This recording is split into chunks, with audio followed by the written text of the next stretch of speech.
I recently came across an article published 40 years ago by the Bank of England where they were talking about the prospect of a cashless society. And yet here we are 40 years later, and that still seems like something we're very far away from. In fact, the Global Findex database shows that 160,000 adults in the UK don't even have a bank account. So what does that mean for payments? Does it matter? What can we do about it? Let's find out in this episode of Navigating Digital Payments. Welcome to the Navigating Digital Payments podcast, brought to you by Worldline, bringing you the latest innovations, trends, and predictions about the future of payments. Hello and welcome to this episode of Navigating Digital Payments. I'm David Daly. I look after the Worldline Discovery Hub, and we recently published our paper called the Payments Digital Divide Survey, where we shared the results of a survey we conducted at the end of 2021, which was really looking at how people prefer to pay, but also what's driving those preferences. And I'm thrilled to be joined by two of the authors of that report who are from Newcastle University Business School. We have Karen Elliott, Senior Lecturer and Associate Professor in FinTech. Hi, Karen. Welcome to the podcast. Hi, David. Glad to be here. And we are also joined by Jehana Copilah-Ali, who is a Research Associate in System Design for Financial Services. Hi, Jehana. Hey, David. Great to have you both here.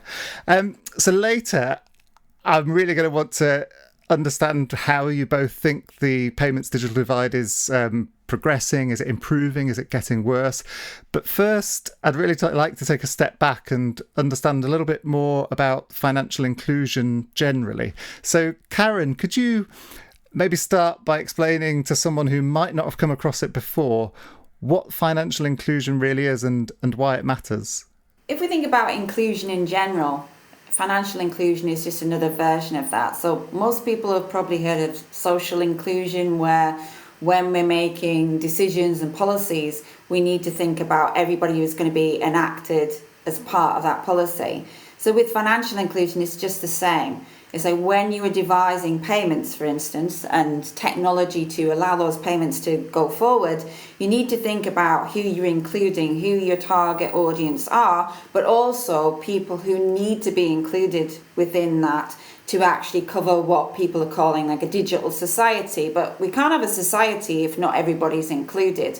So financial inclusion is making sure that when we're looking at society, a broader picture, that for financial payments or processing or bank accounts, that everybody is able to access them, therefore included. And we'll talk a bit more about that as we go forward around what we've been looking at and also our research. And it's really interesting, Karen. So just because you mentioned already digital technology there, and I guess I just want to check with you, is financial inclusion all about technology and access to technology, or does it go broader than that? For me, it always starts with people. Technology is just a way to enable people to access different parts and facets of society. So for instance, if we take a simple example that our GPs are now going digital, you can book appointments online, but what happens if you don't have the ability to understand that, or you don't have connection, or you can't pay for a broadband connection in the first place?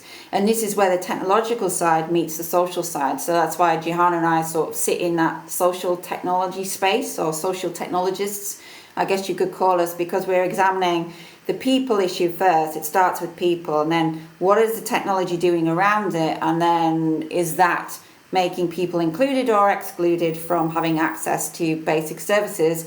And finance is just one of those services that we take for granted as part of everyday life, i.e. we all take for granted that we've got a card that we can just go in and tap a payment. Now, if you don't have an account attached to that, you can't do that. So therefore you are excluded and not included in a digital society.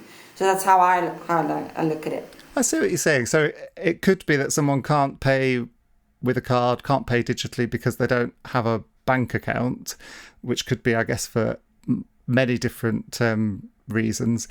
Or it could be simpler that they don't trust using a digital payment means, or they don't know how to use a phone to make a payment, for example. So it can be a combination of different aspects. I mean, we took a lead from what the Financial Conduct Authority are calling the drivers of vulnerability. So this is where people are deemed to be in a vulnerable situation, and they put the 4 drivers like your health. So if you had a cognitive impairment or a physical impairment that restricted you from actually accessing devices that link to technology, then you're excluded. But also then there's life events. So it could be that you've had an accident and then become impaired, or you're going through a mental health issue that means you can't actually cognitively engage with it. And then there's also resilience and capabilities. So do you have that ability to use your skills and become more au fait with what the technology is doing? And then also the capability, do you have the education level and understanding of what you're doing without getting scammed, etc. So when you think about those 4 drivers, then you have to think about, okay, what is the technology doing around that, and where are these pain points that we can look at, which is why Worldline did this report that we were part of. Yeah, and I remember I think it was from both of you that it came the idea of including those financial inclusion drivers in the report. And it was quite interesting to think through them and the different kind of effects that the different drivers could cause. And I think as well, it was interesting because you could see that sometimes technology can actually help inclusion. It can make things more inclusive, but sometimes technology or technology solutions are part of the problem, and they're making things harder. So Jehana, can you maybe share a little bit from the research and the work you've been doing about how digital technology can sometimes help, but how sometimes it actually creates barriers and makes things less inclusive? Yeah, so I can give you some examples from interviews we do with persons who feel as though they have been financially excluded. So one of the questions we ask is, what was the financial exclusion experience? And these are sometimes around being rejected from a credit card or being rejected from a mortgage or a loan. And then we ask them at that point, when you're rejected, do you get any feedback as to what went wrong, what you need to do differently? And most of the times we found the answer is no. So in terms of how it helps, those that have the digital skills, they go online and they actually find forums and these comparison websites and advice on things they could do, like the kind of credit cards they could take out to, improve their credit score. Or they've even found banks that aren't those on the high street, and they go to those alternatives and they find that they're successful. So in terms of benefits, there's that. Barriers. Well, so in terms of access, there are different levels to the barriers. There's the not having an actual phone with internet connection or a laptop or whatever, but there's also the digital skills barrier. So even if you have it, if you don't know how to use it properly.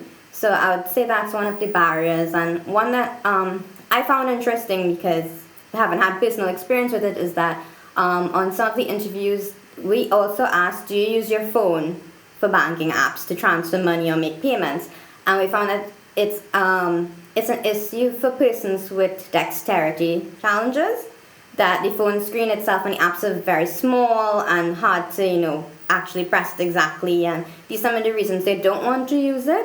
So those are some of the barriers as well. And so the work Karen has done before, there are also barriers in terms of whether you have the right forms of IDs to access this. If we're speaking specifically about financial items. These things like having lived somewhere long enough, if you can prove your address long enough, just having access to IDs. I think I told you already, David, like I've also had personal experiences with IDs. If you're from different countries, sometimes the banks just have check boxes of the type of IDs. So UK national, EU national. And other countries have national IDs, but there isn't a checkbox for it, so you can't even complete the form online. Or even if you talk to someone over the phone, you can't complete it because they're like, I have no space to put this in for you. So yeah, those are just some of the challenges and advantages. Yeah. And it's interesting that you mention mobile, so having a mobile, being able to use a mobile, because as well, I think that is something that's really significantly transformed how some people interact with certainly payments, but also financial services more generally. And I have in mind a little bit that kind of simple act of checking your account balance, which I can do pretty much with one tap on my phone. I tap my bank's app, it authenticates with my face, and there's my balance. So this is a really simple thing. Whereas if you're not comfortable using a phone, or you don't have the data connectivity on your phone, then of course it's at a minimum, it's find an ATM probably and check it there, or phone up the bank. And that's, we're talking about a lot more time than the few seconds it takes me. And of course, if you don't know how much money you've got in your account, you might be more reluctant to use a payment card versus cash, because again, one great thing about cash is you definitely know how much cash you've got in your wallet or in your house at any one time. It's a very easy thing to know. So I think that's really interesting.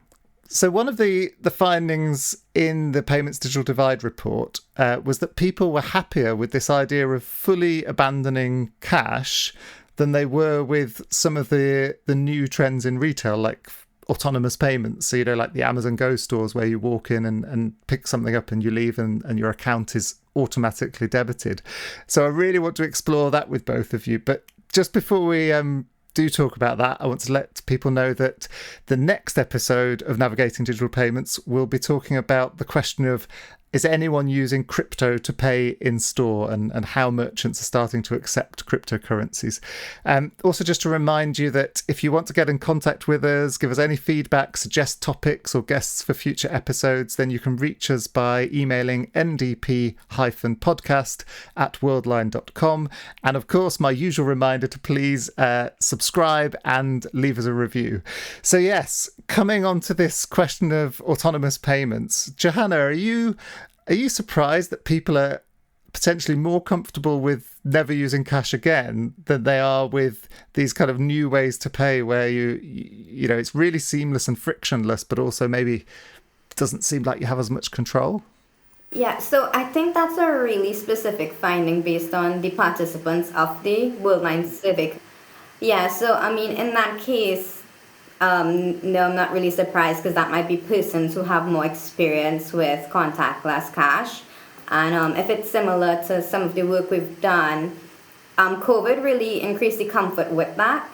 A lot of people said that they've had to go cashless, and even in the interviews we do, even when there's a mix of using cash and cashless, it's still more skewed to becoming cashless.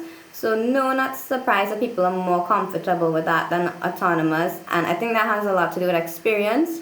So everyone who participated, not everybody, has more experience with gradually going cashless than autonomous payments. So I think it's sort of a fear of the unknown, really. And I think it's important to mention that because we conducted the survey online, we do expect that the people that were responding were more comfortable with technology and digital payments than probably the general population.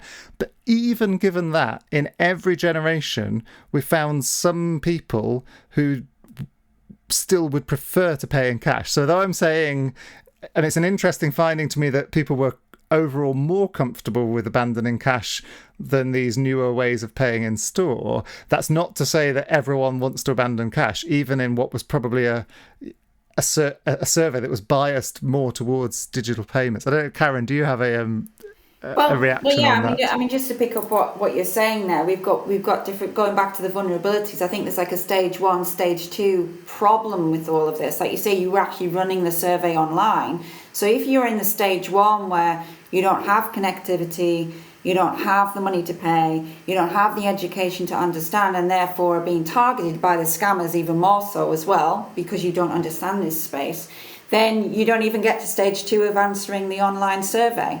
So there's quite it's not a straightforward playing field to sort of say, well, why has that happened? I think as Jehana picked up, because people have become more comfortable and everybody's talking about the digital transformation accelerating by 5 years, because you had to do something, because humans are very good at resisting change, but in lockdown, you had no choice. But then there was this group of people who weren't digitized, for want of a better word, and therefore really struggled. They had to get friends and family to get them money to feed themselves during lockdown, and that was maybe more difficult because you weren't allowed to actually interact as much. People had to deliver food to their doorstep. So we have to be careful when we look into things, but it is an interesting finding that as researchers we go, that is interesting, we need to look into that more. Why is it coming out? Is it that people are trusting digital technologies more? Is it just that it's become a norm during lockdown, and therefore people are more willing to experiment with different ways because they become more relaxed with being online and transacting? But as I always usually say on a panel, that's great going towards a cashless society, but what about the people in stage one? And that's why I've been working with the Digital Poverty Alliance to see how we can tackle the stage one problems. There's lots of good people across the country, like the Good Things Foundation, like the Vaughan, all sorts of charities working across the region to try and level up, really, what the government wants to do to level up people in terms of digital skills and digital access. And I say inclusion isn't just that, it's about supporting people socially to understand. I mean, an example, one of the reasons I got interested in this area is my mother, who's got dementia, and I know you've got experience with this as well. And she really does struggle. Without me, she would be excluded on many things, including doctor's appointments, hospital appointments, getting access to her own finances. So this is why it's not straightforward to say this is it. Once you start unpacking those 4 drivers of vulnerability, actually 53% of the UK population could come under those categories in 2021. But if we fast forward to now, with the impending food crises, the hikes in food, energy crisis, you're going to see a lot more people falling into those vulnerable categories because their budgets just aren't spreading. And what goes? Do you put food on the table, or do you have an internet connection?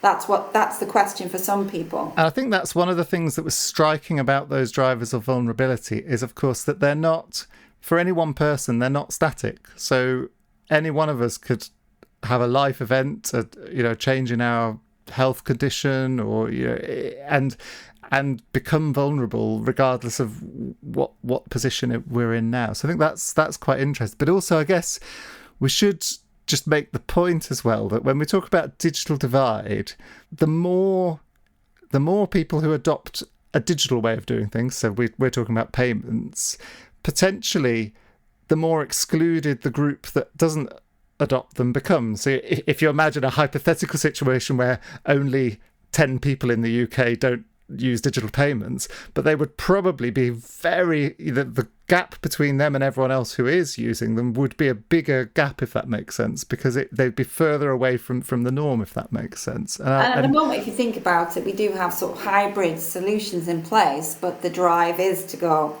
fully digital. But I do know that a professor at a university down south, he doesn't have a phone, he won't go digital, he uses cash.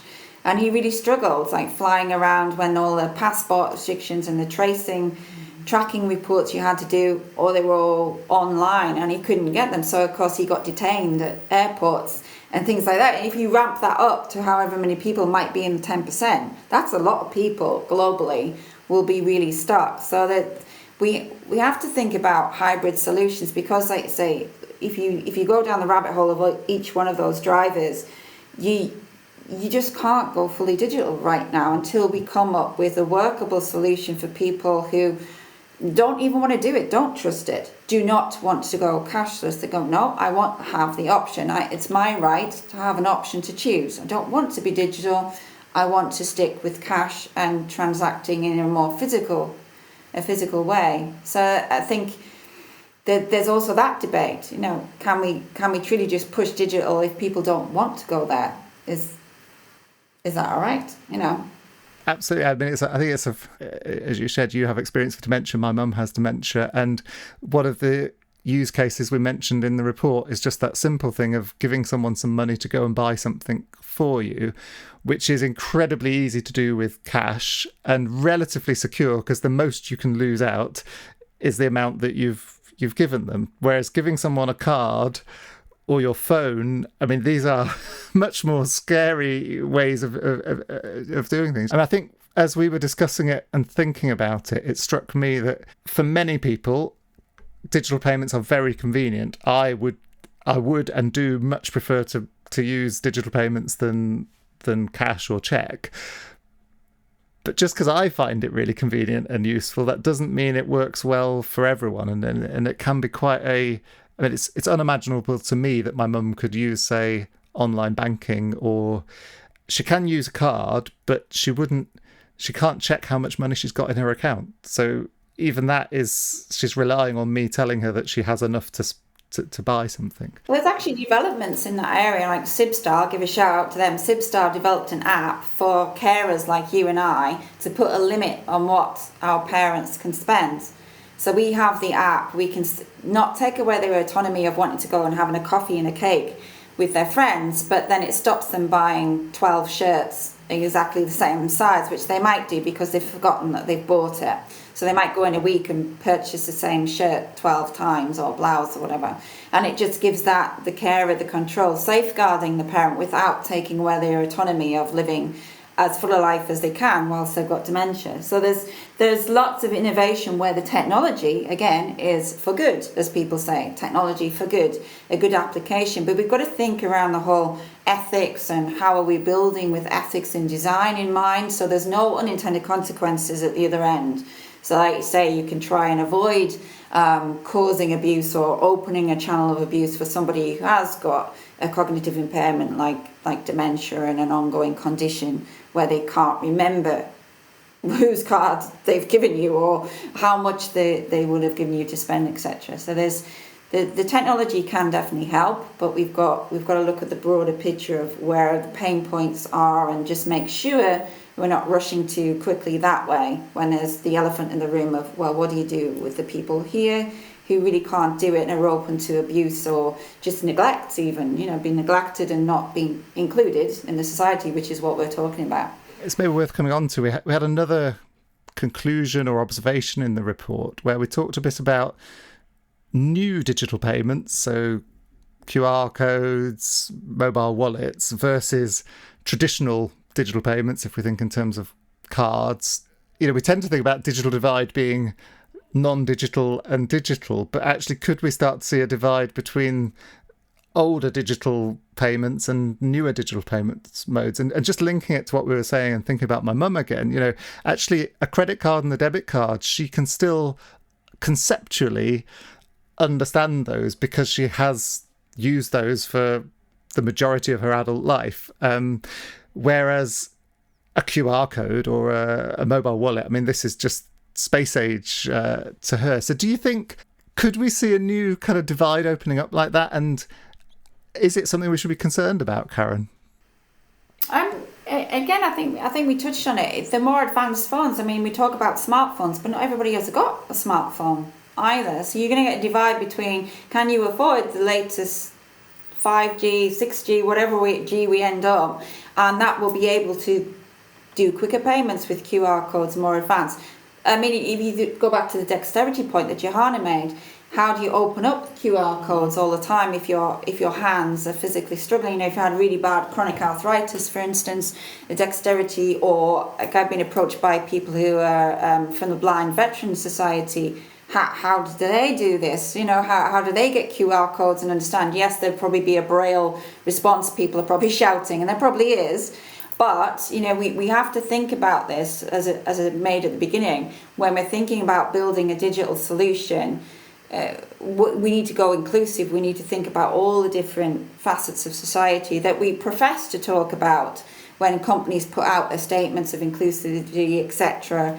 But, the S in the ESG needs to be looked at, the social part. Are we really doing the full social part? No, I think the same point with the social part of if we're moving forward with these new things, what needs to be done, even if the training is for carers like you and Karen or other persons on how to include these persons who might be left behind. And as we're talking about that, there's also a digital divide in terms of skills, not just access to devices, because you can hand someone a device that could do everything, but if they don't know how to use it, they're in the same position as if they didn't have it in the first place. There's also poverty premiums. So one thing that I found out working with the Good Things Foundation is if you're earning less than £20,000 a year, which are probably the people who are not connected, if we make that gross assumption, you're also subject to a poverty premium because the technological algorithms will be biased, flagging you on a risk.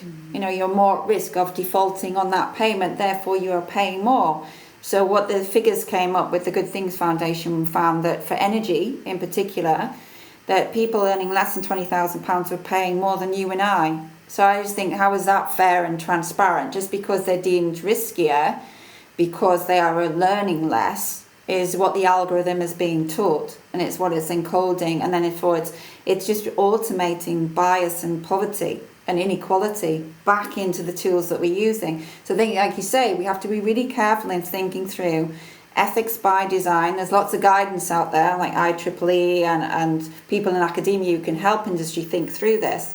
We have a skills gap in that. We have a skills gap in students graduating with an understanding of thinking through the whole process to the person at the end. And what does that person look like at the end? Are they deaf? Do they have any of these drivers? If they do, how does our design fit with that?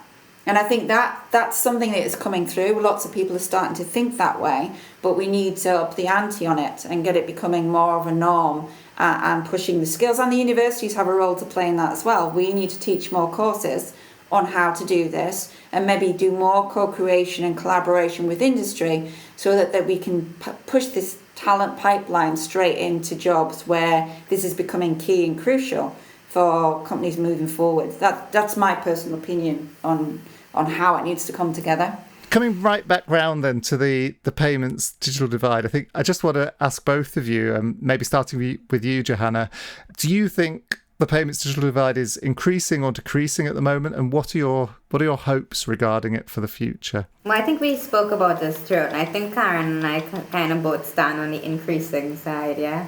Increasing in terms of the people who are the groups that are getting left behind. There's the gap in that. The hopes for the future is, I think we need to, as Karen was mentioning, we need to have hybrid systems in place. There needs to be a person somewhere because something will go wrong. And you can't just get stuck, even if you're someone who understands the system, you can get stuck in a chatbot loop. You know, we need some sort of human contact point to deal with these issues. I'd also like to see probably more collaborations and works done to help with the skills gaps as well. That could just, help people not get left behind and figure out alternative ways or systems to use these things. What you say really reminds me of that critical point that when we talk about the digital divide increasing, I think we're not necessarily talking about fewer people will use digital payments, but we're talking about the gap between those who are not comfortable and those who are comfortable becoming wider, and that's almost by definition, like we said earlier, it's likely to get worse for the people who aren't using digital payments the fewer of them that there are, and that's, I guess, what you're saying, that's the digital divide increasing. Karen, did you want to add to that? Yeah, I suppose the analogy is to analog TV and digital, isn't it? They didn't think it through before trying to switch it off in the rural areas because they hadn't fully connected people up. So it's an analogy to that. We need to make sure that we're safeguarding and taking everybody with us before we turn off the options, because that's what will happen. To be efficient and effective, companies will start to turn up, like the bank branch closures. They're a way of saving money because it's very costly to have a physical building. But we've got to think around, I think, collaborative co-sharing to overcome those. So I guess, if we just go back over what we've discussed, we obviously started with explaining that financial inclusion is a subset of broader inclusion. And I know in the report as well we said there's this open question of whether you can even hope to tackle the payments digital divide without tackling other divides that exist in society. And then, of course, also this payments digital divide, that is in itself is a subset of more general financial inclusion. Karen, you talked about some of the drivers for that. Jehana, you talked about the fact that technology can sometimes help with financial inclusion, but also sometimes technology is part of the problem. It was really interesting to hear from you as well some of the difficulties people face. It's not just have they got access to a device, but it's also then, do they have the skills to be able to use it? Do they know what app to install? Do they have the physical dexterity to be able to use apps on phones? And then this other topic, Karen, about could there be a new, not so much a digital divide forming, but the old payment means and the new payment means, and is there a danger there that if people stop accepting cards, does that leave a whole,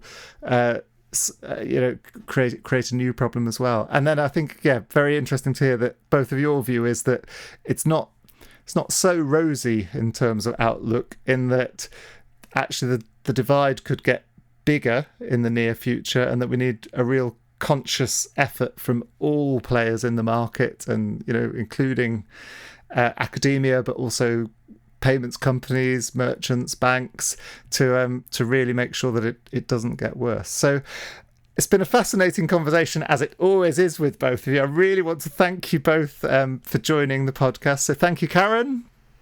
Thank you. And thank you, Jehana. Thanks for having us. And then, of course, last of all, just want to thank you, the listener, for joining us for this episode of Navigating Digital Payments. Thank you for listening to the Navigating Digital Payments podcast, brought to you by Worldline. Join us next time to learn more about the latest innovations, trends, and predictions for the future of payments.